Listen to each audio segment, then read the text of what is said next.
Okay, so we have now finished putting 4 coats of glue on the book block, 4 coats of PVA glue.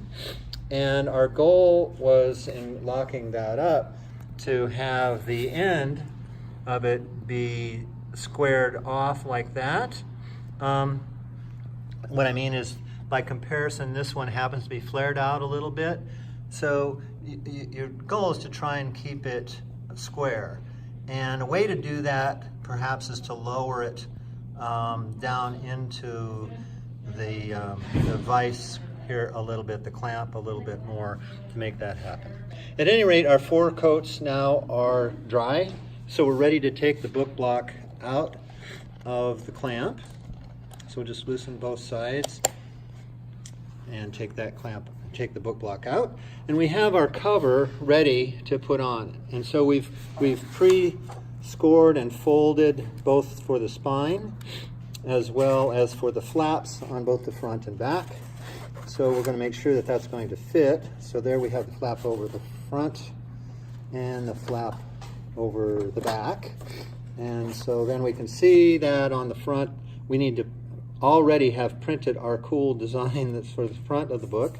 And if we want a cool design on the back, we also need to already have that printed. Okay, so everything's going to fit. So we're going to unfold the front cover off the book and actually fold it back on itself so that it's folding backwards. And now I'm going to put, and I'm leaving the other flap holding it in registration on the back.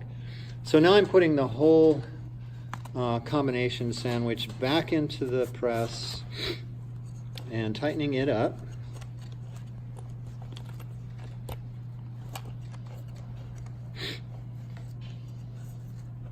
And once that's tightened up, we're now going to glue, basically just like we glued the pages, but now we need to glue that cover. So I'm going to zoom in a little bit here, and we can see that the cover is in fact sticking up a little bit higher than the book block itself.